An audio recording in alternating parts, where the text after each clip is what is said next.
자, 오늘 그 네 번째 강의는 제목이 거기 제가 따로 적어놨습니다. 에스라와 느헤미야라고 이렇게 적어놨습니다. 그러니까 이제 좀 아는 이제 인물이 나온 거죠. 예. 에스라라는 인물과 느헤미야. 근데 에스라하고 느헤미야도 있지만 제가 그 강의 노트에다 써놓은 인물들이 몇 명이 있습니다. 같이 한번 보시면 다니엘이 나오고요. 그리고 스룹바벨, 에스라, 느헤미야, 그리고 또 에스더. 이거 이제 성경 이름이기도 합니다. 에스라, 느헤미야, 에스더 이렇게 순서대로 돼 있죠. 예, 그런데 그 다니엘이라고 하는 인물은 뭐 여러분이 뭐 잘 아실 테니까 뭐 따로 말씀드리지 않겠지만 스룹바벨은 누구였는지 기억나세요? 스룹바벨? 스룹바벨. 저희가 지금 신구약 중간 역사를 하고 있는데 굉장히 중요한 이름이죠. 왜 그러냐면 두 번째 성전을 세운 다음에 그 두 번째 성전의 이름을 스룹바벨이라고 이렇게 붙였었습니다. 생각나세요? 예, 그러니까 바사 제국, 그러니까 지금의 페르시아인데요. 페르시아, 이란이죠, 이란.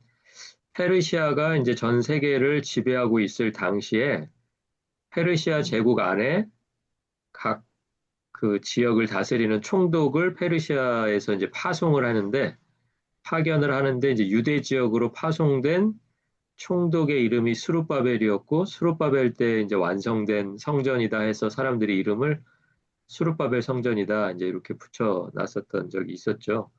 에스라는 뭐 누구신지 아시죠? 에스라. 에스라는 이제 제사장 집안에서 태어났지만 제사장이 필요한 시대가 아니었잖아요. 포로 2세였으니까는요. 그러니까 이 사람은 결국에 나중에 이제 중요한 한 직책을 맡게 되는데 그 직책이 뭐였냐면 서기관이라는 직책입니다. 서기관. 서기관에 대해서 한번 설명드렸죠? 서기관이 왜 필요하다. 이거 설명 한번 드렸죠? 서기관이 왜 필요했나요?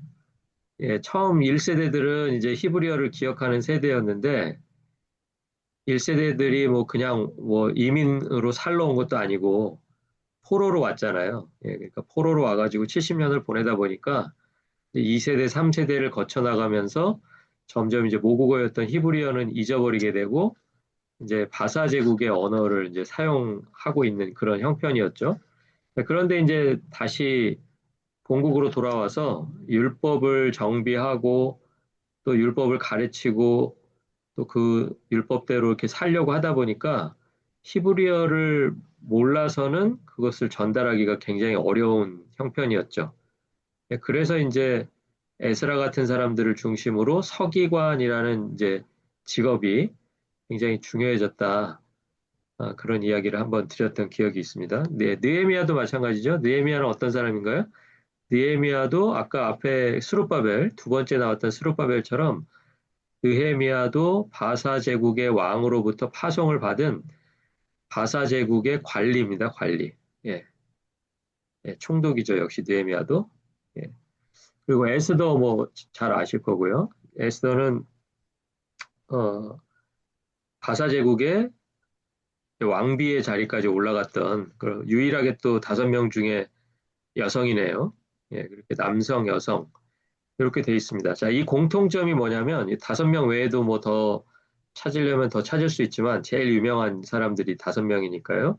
이 5명의 공통점은 뭐냐면 이 5명이 전부 다 신구약 중간 역사에 등장하는 인물들이라는 점이에요.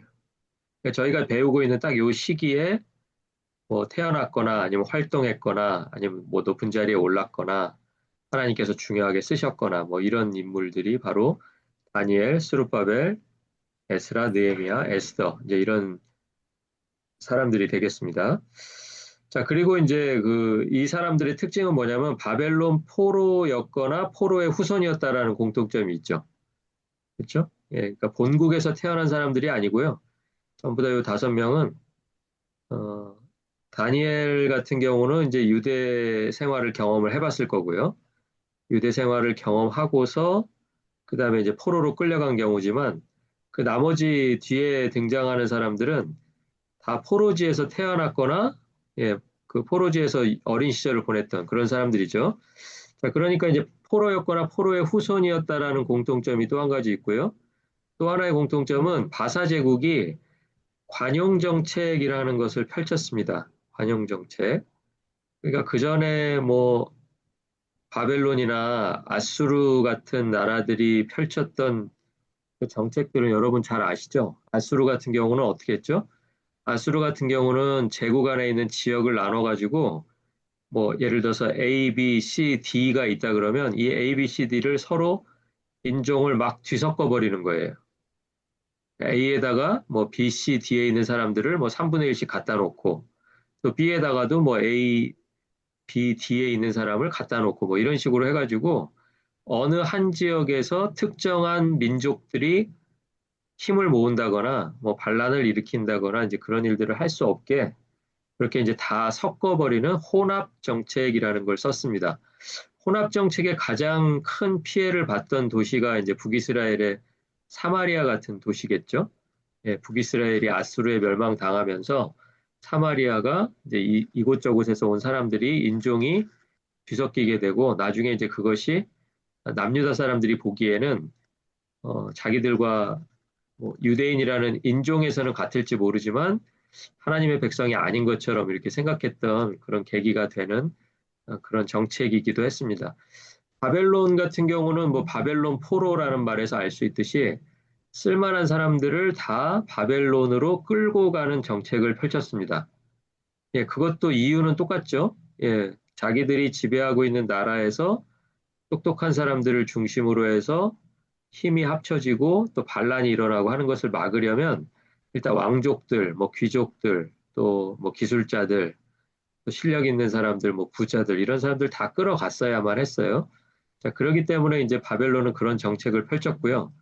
그런데 페르시아는 이 바사 제국은 더 넓어진 거예요. 그러니까 더 넓어지니까 이제 뭐 면적이 한계가 있잖아요. 끌어오는 것도 제국 안에 있는 뭐 127도나 됐으니까 127개 지역에서 사람을 끌어오면은 그 사람들 다 어디다 수용해요. 그러니까 이 사람들은 이제 머리를 바꿔서 생각한 거예요. 어떻게 생각했냐면 이 사람들을 우리들의 관리로 임명해서 해당 지역으로 파견을 보내고 계속해서 그 파견 보낸 사람들을 정기적으로 바꾸면서 계속 본국으로 다시 불러들이고 다시 또 내보내고 하는 이런 정책을 통해서 페르시아라는 나라는 이제 다스려지게 된 것이죠. 그래서 이제 그것을 그러한 내용을 뭐라고 불렀냐면 관용 정책이다 이제 이렇게 불렀습니다.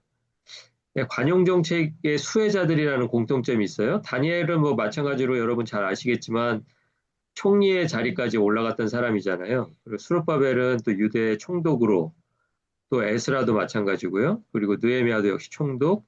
에스더는 또 유대 땅으로 돌아오지는 않았지만 페르시아에서 그 페르시아의 왕의 왕비가 된 그런 인물. 그래서 관용 정책을 통해서만 이런 일들이 있었다. 바벨론의 포로로 있을 때는 그냥 살아있는 생존이 목적이었는데 시대가 바뀌어가지고 이제 바사 제국이 되면서 바사 제국의 관용 정책 때문에 이런 인물들이 하나님으로부터 쓰임을 받는 것을 우리가 직접 확인할 수 있다. 이렇게 기억을 하시면 좋을 것 같습니다. 자, 그리고 이제 연도를 하나 좀 써놨는데요. 연도할 때 항상 말씀드리는 게 연도는 뭐 외우시라는 것보다 연도가 어떤 의미가 있는지를 먼저 보시고요. 586년입니다. BC입니다. BC. 주전 586년에 남유다가 멸망을 했습니다.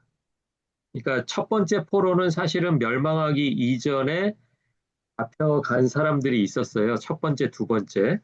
그리고 세 번째 포로들이 586년에 끌려갔다. 이제 이렇게 보시면 되겠습니다. 그러니까 그 내용도 한번 여러분 이제 잘 적어 놓으셨다가 나중에 한번 보시면 좋을 것 같습니다. 남유다가 멸망한 이후에 그럼 예루살렘은 어떻게 됐느냐? 바벨론이니까 뭐 쓸만한 사람들 다 끌어갔다 그랬잖아요. 그러니까 뭐 정치 이런 것도 다 무너지고 경제, 뭐 종교 이런 거 뭐 다 무너졌습니다. 그러면 이제 남아 있는 사람들이 있기는 있을 건데 그 사람들을 그러면 누가 이렇게 관리하고 이런 거를 누가 맡았을까를 생각해 보면 예루살렘은 사마리아로 편입이 되어 버렸습니다. 그러니까 이 얘기는 뭐냐면 사마리아는 이미 다스리고 있는 사람이 있었다라는 거예요. 사마리아 총독이 있었다는 얘기죠. 자, 그래서 예루살렘이 사마리아에 편입되고 나니까 나중에 이제 바벨론 포로에서 고레스 대왕의 칙서에 의해서 조서에 의해서 이제 바벨론 포로들이 돌아왔잖아요. 그러니까 바벨론이라는 나라가 있어서 바벨론 포로가 돌아온 게 아니고 바벨론 시절에 잡혔던 사람들이 바사 제국의 고레스 왕 때 돌아온 거죠. 자, 그런데 이제 포로들이 돌아와서 돌아온 목적은 하나였죠. 예, 예루살렘 성전을 짓기 위해서 돌아왔습니다. 자, 그런데 이 성전 짓는 일을 예루살렘을 다스리고 있던 사마리아는 극렬하게 반대를 했던 거예요. 아주 그냥 강하게 성전 지을 수 없다. 성전 짓지 말아라. 그렇게 말로도 방해하고 또 무력으로도 방해하고 뭐 이런 일들이 있었습니다. 왜 그랬냐면 사마리아에도 성전이 있었어요. 기억나세요, 여러분? 사마리아에 성전이 있었던 거 언제부터 있었죠? 사마리아에 여로보암 때부터 성전이 거기 있었어요. 사마리아하고 베델에, 그죠? 여로보암은 누구예요? 여로보암은 르호보암 왕 때 10개 지파를 데리고 나가서 북이스라엘을 세웠던 사람이잖아요. 예, 그러니까 그 북이스라엘을 세웠던 그 여로보암 왕 때부터 사마리아에도 성전이 있었습니다. 물론 하나님께서 지으라고 해서 지은 성전이 아니고 자기들이 자기네들 마음대로 지은 거잖아요. 그래서 여로보암이 이런 성전을 왜 지었어요? 우리 열왕기에 보면 그런 내용이 다 나오는데 북이스라엘의 성전을 왜 지었을까요?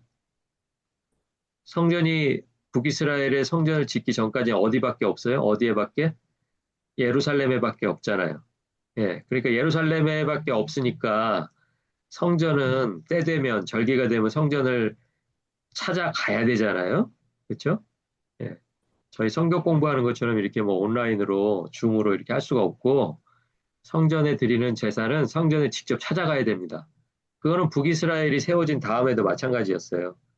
자, 그러니까 북이스라엘에 있는 사람들이 때마다 어디를 내려가요? 예루살렘으로 내려가서 성전 제사를 드리고 다시 올라오는 거예요. 그러니까 그게 여로보암 왕에게는 굉장히 불안한 일이었어요. 아, 저러다가 사람들이 아이고 예루살렘 성전 이렇게 왔다 갔다 하는 거 불편하니까 어떻게 해야 돼요? 그냥 내려가서 우리도 살자. 그래 버리면 나라의 인구도 줄어들고 힘이 줄어들잖아요. 네, 그러니까 그렇게 되면 안 되겠다라고 생각해서 여로보암 왕 이후로 그 사마리아가 왜 지금 포로들이 돌아와서 성전을 짓는 일을 반대했는지 이제 그거를 좀 배경을 좀 이해하실 수가 있겠습니다. 그러니까 한마디로 정리하면 사마리아를 중심으로 해서 종교적인 영향력을 가지고 있었는데 거기다가 예루살렘까지 다스리고 있었잖아요. 그런 영향력을 앞으로도 잃어버리지 않겠다라는 그런 마음으로 이제 사마리아가 그렇게 반대를 했던 거죠. 자, 그래서 얼마나 방해를 심하게 했던지 돌아오고 나서 2년 뒤부터 성전을 짓는 일이 시작이 됐거든요. 근데 시작만 되고 16년 동안을 멈춰 있었던 거예요. 그러니까 586년에서 70년이 흐르면 언제예요? 516년이잖아요. 516년. 그죠? 네, 그때 지어지기 이전에 벌써 16년 동안에 멈춰져 있는 기간이 있고 다시 시작해서는 4년 만에 이제 완공한. 그러니까 포로에서 돌아온 이후로는 돌아오고 나서 2년 동안 준비 작업하다가 또 16년 동안 멈춰 있다가 또 4년 만에 지었으니까 총 얼마예요? 22년 만에 성전이 지어지게 된 거예요. 자, 그러면 이 16년 동안은 처음에 성전을 짓게 되면 공사를 어디부터 해요? 어디부터? 그렇죠. 기초하고 바닥만 하죠. 그래서 제가 한번 말씀드렸죠. 기초하고 바닥만 했을 때 그 노인들이 이제 뭐 70대인지 80대인지 모르겠지만 하여튼 노인들이 예전 어렸을 때 봤던 그 성전하고 지금 올라갈 성전의 이 기초 보면 대충 규모가 나오잖아요. 지금처럼 뭐 2층 건물, 3층 건물, 4층 올리는 게 아니니까 바닥 공사하는 거 딱 보고서 야, 어쩜 이렇게 초라할 수가 있냐. 그 전에 솔로몬 성전 봤을 때는 그냥 너무 어마어마하고 의리의리하고 그랬는데 그때 영광이 지금, 지금은 따라갈 수가 없게 됐구나. 그래가지고 다 울었다 그랬잖아요. 노인들이요. 예, 뭐 그런 일도 있었습니다. 그러니까 거기다가 또 16년 동안 방해가 심해서 아마 그때 기초를 보고 울었던 노인들은 이 16년이 지나는 동안 다 돌아가시지 않았을까 싶어요. 그러니까 그 16년 동안에는 성전을 올리지를 못하고 제일 급한 희생 재단만 만들어서 사용하던 시간이 요 기간입니다. 그러니까 성전을 올리지도 못하고요. 성전의 기능은 뭐예요? 하나님 앞에 제사하는 거잖아요. 예배하는 거잖아요.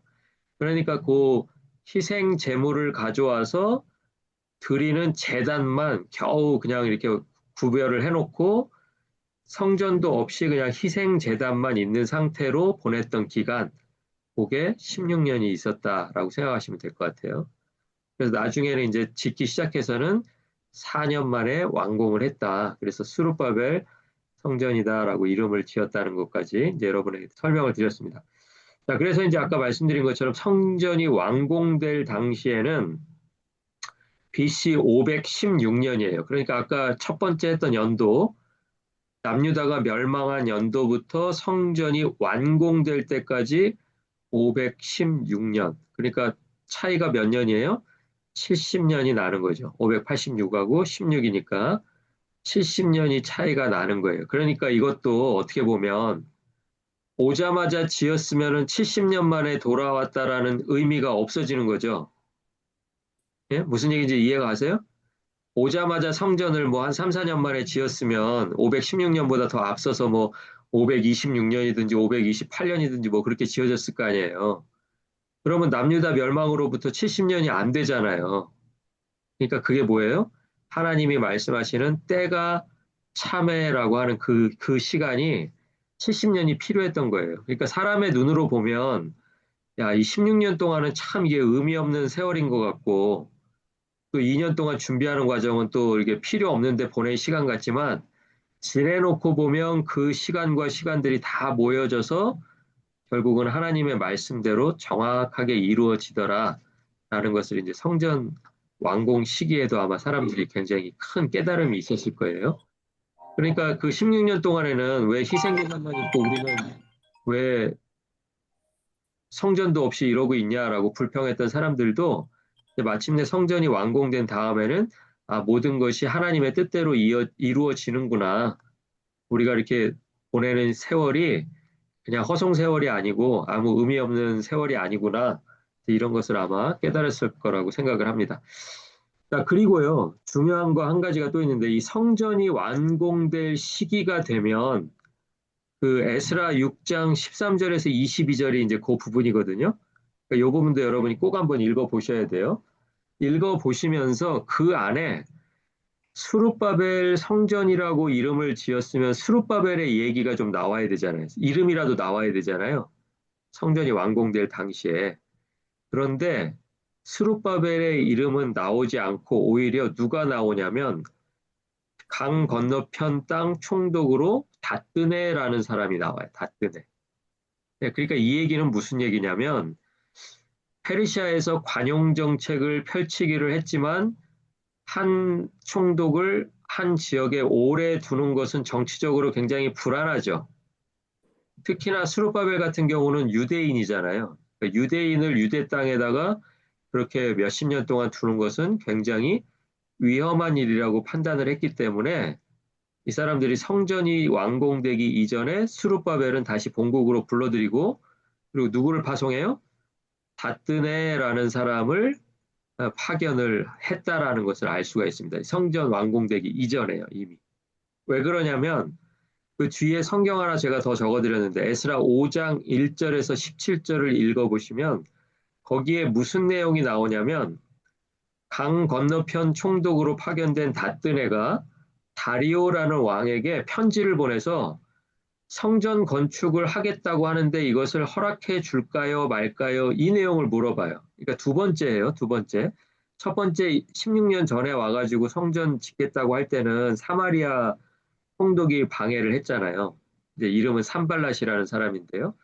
근데 그 사람이 방해가 이제 1차적으로 있었는데 16년이 지나고 나서 다시 지으려고 하기 직전에도 이 다뜨네라는 사람이 총독으로 파견되어 가지고 유대인들이 이제 성전을 막 지으려고 하니까 잠깐 멈추라고 이야기하고 다리오 왕에게 편지를 보내서 이 사람들 성전 지어도 되겠습니까? 아니면 멈추라고 할까요? 이걸 물어보는 내용이 에스라 5장 1절, 17절에 나와요. 그러니까 여러분이 그거 한번 읽어보시면 아, 그러면 이때는 벌써 총독이 누구라는 얘기예요? 스룹바벨이 아니고 다뜨네라는 사람이라는 거예요. 스룹바벨이 벌써 바뀐 거예요. 성전이 짓는 그 시작도 하기 전에. 그러니까 그 이유는 왜 그렇다? 페르시아에서 파견된 총독들은 한 지역에 그렇게 오래 두는 것을 정치적으로 위험한 일이라고 생각해서 일정한 기간이 되면 계속 본국으로 불러들이고 새로운 총독을 내보내고 하는 그런 식으로 페르시아는 제국을 다스렸다. 이제 그거를 좀 기억을 하시면 그 에스라서에 나와 있는 내용들이 조금 이해가 가실 거예요. 그런데 어쨌든 유대인들은 성전을 지은 다음에 자기들과 함께 그 16년 세월을 같이 했던 스룹바벨 총독의 이름을 따서 스룹바벨 성전이다 이렇게 이름을 붙였던 거죠. 만약에 다뜨네가 이렇게 방해를 안 했고 만약에 유대인이었다면 어쩌면 성전 이름이 지어질 당시에 총독이니까 다뜨네 성전 뭐 이렇게 됐을 수도 있겠죠. 그런데 다뜨네는 다리오 왕에게 편지를 보내서 성전 건축을 진행해야 될지 말지를 물어본 그런 총독이었다. 이제 그 내용이 에스라서에 나옵니다. 여러분 꼭 한번 확인해 주시기를 바랍니다. 자, 강 건너편 땅이라는 것은 이제 유대를 말하는데요. 자, BC 458년이니까 성전이 완공되고서도 몇 년이 지났어요? 성전이 완공이 아까 BC 516이었잖아요. 예, 저녁 시간이니까 이제 산수 문제 하나 푸시고 수업 진행하겠습니다. BC 458년이면 얼마예요, 이게? 몇 년 차이예요?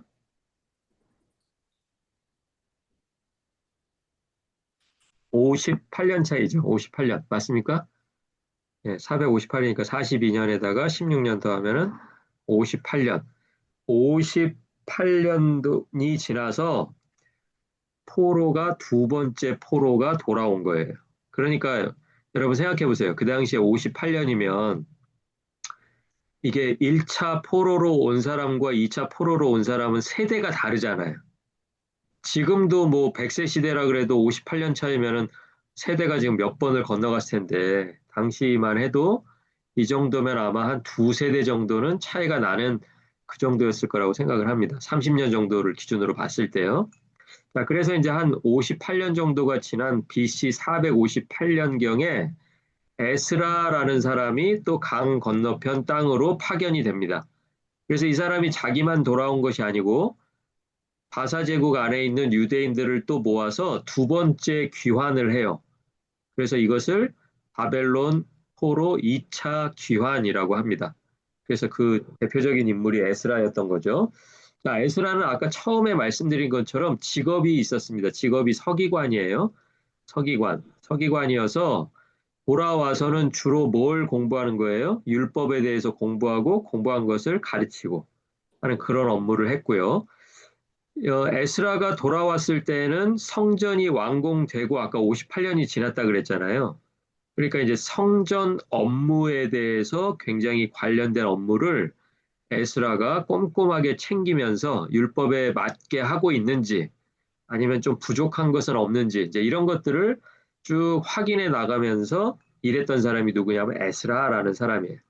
그래서 율법을 보급하고 교육하고 공동체를 이렇게 하나 되게 이렇게 만들고 신앙적으로 회복할 수 있도록 힘쓴 사람, 그 사람이 누구냐면 이제 에스라서를 쓴 에스라라는 인물입니다.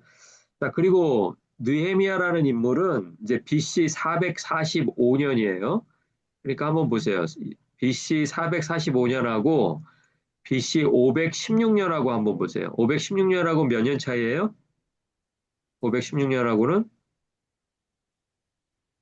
71년 차이죠. 71년. 자, 71년 차이고요. 2차 포로 귀환하고는 또 몇 년 차이예요? 2차 포로. 2차 포로는 아까 458년. 예, 그리고 445년이니까 몇 년? 13년. 13년 만에 이제 마지막으로 포로 귀환이 된 거예요. 그러니까 성경에 기록되어 있는 그 포로 귀환은 이렇게 세 번밖에 없어요. 그러니까 제가 그 포로와 관련돼서 항상 말씀드리지만 대다수는 페르시아 제국 내에 머물러서 살기를 원했고 포로로 돌아온 사람들은 1차에 뭐 한 4만 5천 명 정도, 2차, 3차는 몇 명인지도 분명하지 않지만 분명히 1차보다 적은 수가 왔다는 건 확실해요. 그렇죠? 예. 점점 더 적은 숫자가 오고 마지막으로 느헤미야가 인도해서 3차 귀환이 이루어지는 해가 BC 445년인데 느헤미야서 1장 1절에서 2장 20절을 한번 읽어보시면 오늘은 그렇게 이제 세 개 읽으시면 돼요.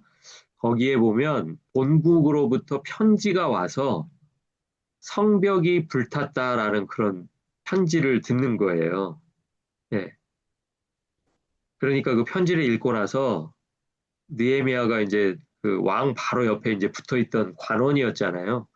근데 왕에게 이제 얘기를 해서 파견이 되고 파견되면서 어, 유대인들을 다시 인도해가지고 이렇게 세 번째 귀환을 했던 인물이 바로 느헤미야라는 인물입니다. 그러니까 이 사람은 한 가지 목적만을 위해서 예루살렘으로 온 거예요. 뭐를 위해서? 성벽을 다시 세우기 위해서. 그러니까 성전은 이미 이제 세워져 있고요. 성전은 이제 한 70년 전에 세워져 있었고 성벽이 없는 상태였기 때문에 그 예루살렘 성벽을 세워야 되겠다라는 생각을 가지고 파견된 사람, 그게 바로 느헤미야다. 그러니까 아까 계산을 해봤지만 제2성전, 수룹바벨 성전이 세워진 지 70년이 지났는데 아직 성벽도 없는 거예요. 그러니까 이게 참 좀 안타까운 일이죠. 네. 페르시아 제국에서 관리로 나는 편한 생활을 하고 있지만 그 고국의 소식을 들었을 때 고국에는 성벽도 없이 그렇게 그냥 뭐 여우도 왔다 갔다 하고 들짐승도 왔다 갔다 하더라 그런 얘기를 들으니까 도저히 그 페르시아 제국 안에서 관리직에 머물러 있을 수가 없었다. 그래서 왕의 허락을 받아서 포로였던 자의 후손들 이제 이미 뭐 포로들은 다 없어졌고요. 포로들은 아니지만 포로의 후손으로 살아가고 있었던 뭐 3대, 4대 있는 사람들 중에서 또 가기를 원하는 사람들을 또 함께 모아서 이렇게 느헤미야가 어, 유대로 이제 돌아왔던 것을 기록하고 있습니다. 이때까지도요. 포로에서 돌아오면 다 누구의 관할을 받고 있냐면 사마리아의 관할을 받고 있어요. 아까 위에서 설명드렸죠? 그러니까 앞으로 느헤미야가 성벽을 재건하는 일도 누가 가장 반대가 심하겠어요? 사마리아가 반대가 심하겠죠. 왜? 사마리아가 영향력을 발휘할 기회가 점점 없어지니까. 예루살렘이 예루살렘 스스로를 방어할 수 있게 되면 이제 더 이상 사마리아가 필요가 없잖아요. 네, 그전에는 뭐 내가 너희 보호해 주니까 나한테 뭐 돈 좀 내. 이거 뭐 좀 미국 얘기랑 좀 비슷한 것 같아서 좀 그러네요. 그죠? 내가 너희를 지켜주고 있으니까 우리한테 돈 좀 많이 줘. 이런 거랑 똑같은 거예요. 사마리아 입장에서는 야, 예루살렘 니네 성전도 없이 누가 쳐들어오면 어떡해. 그러니까 우리가 군대 보내서 도와주잖아. 그러니까 우리한테 하라는 대로 하고 우리가 달라는 거 주고 그렇게 해. 하면서 살고 있었던 거예요. 그런데 느헤미야가 와서 성벽을 세우려고 하니까 잘 세워지게 도와줄 리가 있겠어요? 어떻게든 방해해서 성벽을 세우지 못하게 해야 되겠죠. 예. 근데 성벽이 얼마 만에 세워진다? 얼마 만에? 얼마 만에? 54일 만에. 예.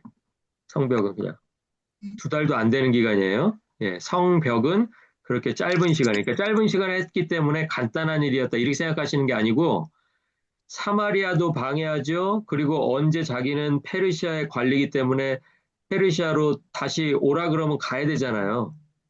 실제로 느헤미야는 다시 불려갔다가 다시 또 허락을 받고 다시 또 와요. 2번을 그렇게 와요. 그러니까 자기가 있을 때 하고 가야지 또 부르면 또 갔다가 왔다가 할 수 없잖아요. 그러니까 그냥 밤낮을 안 가리고 잠을 안 자가면서 밤잠을 줄여가면서 밤낮 없이 해서 그 기간에 마무리할 수가 있었다라는 것을 알 수가 있습니다. 성벽이 절대 쉬운 일이어서 그렇게 빨리 된 게 아니에요. 느헤미야의 지도력이 있었고 또 하나는 느헤미야가 성벽을 짓는 일을 시작했을 때 성벽이 어떤 식으로 지어졌어요? 다 내가 살고 있는 집 앞은 내가 담당한다 이런 마음으로. 그러니까 내가 뭐 성벽 전체를 짓는다 이러면 중간에 결심이 흐트러질 수도 있잖아요. 그러니까 어디를 담당하면 돼요? 나는 내 구역만 담당하는 거예요. 나는 내 집 앞에만 세우면 되는 거예요. 그 일을 하는데 그렇게 54일이 걸린 거예요. 자, 그러니까 이게 뭘 나타내는 거예요? 성전과는 다르게 성전은 예를 들어서 우리가 성전을 지을 예물을 다 같이 가져와서 그 예물을 짓는 사람은 내가 아니죠. 예? 성전을 짓는 예물을 내가 냈다 그래서 성전을 내가 짓는 게 아니잖아요. 그죠? 성전은 짓는 사람들이 따로 있었죠. 레위인들이 있었지만 성벽은 또 남다른 거예요. 성벽은 말 그대로 유대인들이 자기 스스로 자기들 힘으로 자기들이 살고 있는 지역을 담당해 가면서 성벽을 지었던 거예요. 그리고 나중에 이제 성벽이 완공된 다음에 어떻게 합니까? 성전까지 올라가는 그 길을 이제 한 그룹은 시계 방향으로 또 한 그룹은 반시계 방향으로 이렇게 나눠서 돌면서 나중에 성전에서 딱 만나죠.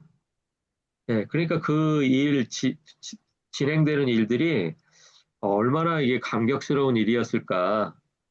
이렇게 내 손으로 이렇게 직접 지은 성벽에 올라서서 이렇게 레위인들이 앞에서 이렇게 나팔을 불고 제사장들이 앞장서고 하는 그 뒤를 따라가면서 예배드리러 올라가는 그 길이 얼마나 감격스러웠을까. 이제 이런 것들을 우리가 느헤미야를 통해서 이제 한번 생각해 보게 됩니다. 자, 성벽 재건 시도를 유대인이면서 사마리아를 통치했던 총독 산발랏이 또 방해를 한 거예요. 산발랏이 방해를 했다는 내용이 또 느헤미야에 나오고요. 그러니까 거기 성경에 있는 내용 한번 여러분 꼭 읽어보시기를 부탁을 드리고 느헤미야는 아까 이제 그 에스라가 신앙적인 회복에 힘썼다라고 제가 이렇게 노트에다 적어드렸잖아요. 느헤미야는 유대 사회의 제도를 정비하고 양극화 현상을 해결하려고 노력을 많이 했어요. 양극화 현상이라는 게 뭐냐면 부자는 더 부자가 되고 가난한 자는 더 가난한 자가 되는 거. 이게 양극화죠. 자, 그러니까 부자들이 가난한 자를 돌보지 않으니까 가난한 자는 더 점점 더 가난해질 수밖에 없었다라는 거예요. 자, 그러니까 에스라가 신앙 회복을 위해서 힘썼던 것처럼 느헤미야는 사회의 회복을 위해서 애쓰고 그 일을 꿈꿨다. 그 내용을 우리가 확인할 수가 있습니다.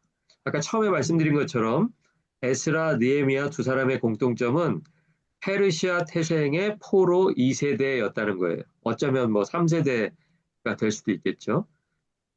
2세대 혹은 3세대였던 그 사람들 중에서 에스라나 느헤미야처럼 돌아온 사람은 얼마 되지 않고 대부분은 본국으로 귀환하지 않는 그런 선택을 했던 것입니다.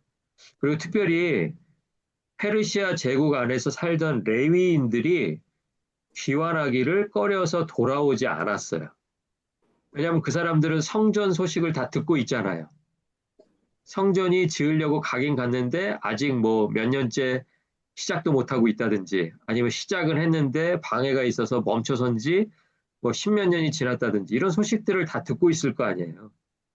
그리고 느헤미야가 편지를 받았을 당시에도 성벽이 다 불타고 없어서 그냥 예루살렘은 그냥 원하면 아무나 들어가고 나가고 그리고 짐승들도 막 왔다 갔다 한다는 그런 소식들을 다 듣고 있었을 거 아니에요. 그러니까 레위인들이 성전에 가도 내가 할 일이 없겠구나. 내가 성전에서는 생활을 할 수가 없겠구나라고 생각해서 레위인들 역시도 유대 땅으로 돌아가기를 거부했다라는 것을 여러분이 좀 기억해 주셨으면 좋겠습니다. 자, 그래서 그렇게 놓고 보니까 에스라나 느헤미야에 나오는 그 이름들 있죠? 뭐 어느 집안에 누구, 어느 집안에 누구 우리가 첫 시간에 잠깐 살펴봤었잖아요. 그런 이름들이 그냥 의미 없는 이름들이 아니고 그런 다수는 남는 선택을 하는데 자기들이 살던 그 터전을 정리하고 떠나기로 결단했던 소수의 이름을 거기다 써놓은 거예요. 그리고 다수는 하나님을 예배하는 길이 어렵다는 것을 알면서도 그 길을 떠나겠다라고 결단했던 그 소수의 이름을 에스라가 써놓고 느헤미야가 써놨다는 거예요.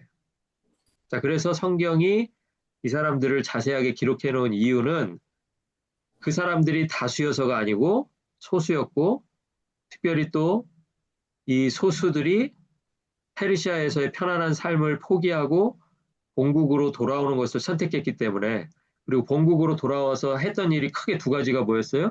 하나는 성전 재건하는 일, 그리고 또 성벽 재건하는 일. 이렇게 예루살렘의 회복을 위해서 내가 헌신하겠다라고 다짐했던 사람들이었기 때문에 그 사람들의 이름을 거기다가 이렇게 꼼꼼하게 기록을 해두었다라는 것을 여러분이 기억을 하셨으면 좋겠습니다. 자, 오늘 네 번째 시간은 지난 시간에 했던 것을 좀 정리하면서 또 새로운 내용을 좀 몇 가지를 이렇게 다뤄봤는데요. 오늘 공부가 끝나시면 여러분이 제가 거기 성경 이렇게 적어드린 거 세 가지가 있습니다. 에스라 6장 13절에서 22절, 그리고 5장 1절에서 17절, 그리고 느헤미야 1장 1절에서 2장 20절까지의 내용을 한번 읽어보시면서 옆에다 노트 놔두시고요. 한번 이렇게 중요한 내용들 정리해 가시면서 읽으시면 더 좋을 것 같습니다. 오늘 공부하시느라고 수고 많으셨고요. 다음 주 목요일 날 7시 45분에 다시 다섯 번째 시간으로 여러분 찾아뵙도록 하겠습니다. 공부하시느라고 수고 많으셨습니다. 감사합니다. 수고하셨어요. 감사합니다.